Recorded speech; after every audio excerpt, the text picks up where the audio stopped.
জনজাতিকৰণৰ দাবীত ডিব্ৰুগড়ত চুতীয়া ছাত্ৰ সন্থাৰ প্ৰতিবাদ।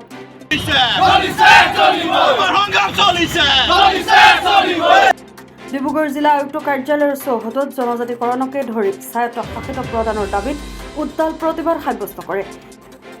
নিৰ্বাচনৰ সময়ত চুতীয়া জনগোষ্ঠীকে ধৰি 6 জনগোষ্ঠীক জনজাতিকৰণৰ প্ৰতিশ্ৰুতি দি বিজেপি চৰকাৰে চৰম বিশ্বাসঘাতকতাৰ অভিযোগ উত্থাপন কৰিছে।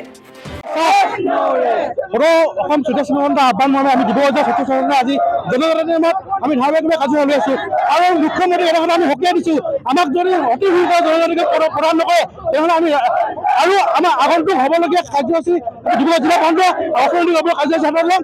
যদি আমাক অতি শীঘ্ৰে জনজাতিকে আমাৰ গুৰিয়াই মাৰক আৰু আমি স্পষ্ট কৰি দিছো যে সদায় প্ৰধানমন্ত্ৰী হিমন্ত বিশ্ব শৰ্মাই মিথ্যাচাৰ প্ৰদান কৰে আৰু কংগ্ৰেছ চৰকাৰে আমাক 15 বছৰ আজি মিথ্যাচাৰ প্ৰদান নকৰিলে আৰু অতি শীঘ্ৰে যদি আমাক জনজাতিকে প্ৰদান আমি 2026 চনৰ নিৰ্বাচন আমি নিৰ্বাচন কৰিম। আনহাতে চুতীয়া জনগোষ্ঠীৰ ঐতিহাসিক কীৰ্তিচিহ্নসমূহ সংৰক্ষণৰ বাবে দাবী জনায়।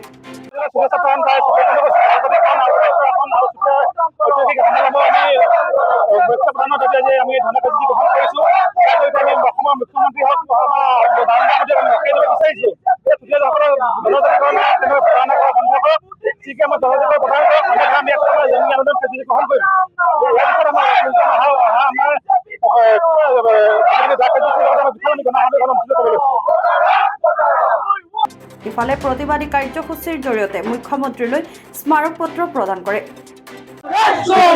শীঘ্ৰে জনজাতিৰ মৰ্যাদা প্ৰদান আৰু স্বায়ত্তশাসন প্ৰদান কৰাৰ লগতে চুতীয়াসকলৰ ঐতিহাসিক কীৰ্তিচিহ্নসমূহ উপযুক্তভাৱে সংৰক্ষণৰ দাবীত আজি আমি সমগ্ৰ ৰাজ্যখনতেই চুতীয়া ছাত্ৰ সন্থাৰ উদ্যোগত ধৰ্ণা কাৰ্যসূচী ৰূপায়ণ কৰিছোঁ আৰু এই কাৰ্যসূচীৰ জৰিয়তে এইখন বিজেপি নেতৃত্বাধীন চৰকাৰক আমি সকীয়াই দিব বিচাৰিছোঁ যে শীঘ্ৰে চুতীয়াসকলক জনজাতিৰ মৰ্যাদা প্ৰদান নকৰে আৰু স্বায়ত্তশাসন প্ৰদান নকৰে।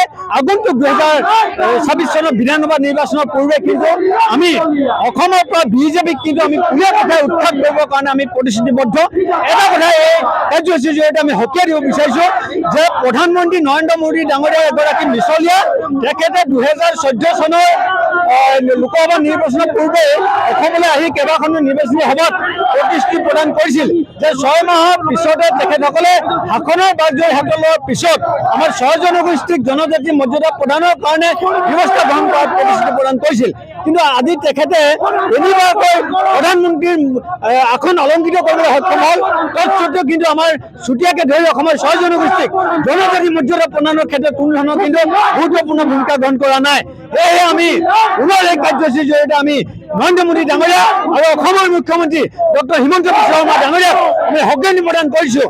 যদি শীঘ্ৰে আমাৰ চুতীয়াকে ধৰি অসমৰ 6 জনগোষ্ঠীক জনজাতি মৰ্যাদা প্ৰদান নকৰে আৰু চুতীয়াসকলক স্বায়ত্তশাসন প্ৰদান নকৰে কিন্তু আমি বিজেপি বিৰোধী স্থিতি ল'বৰ কাৰণে আমি কিন্তু প্ৰতিশ্ৰুতিবদ্ধ।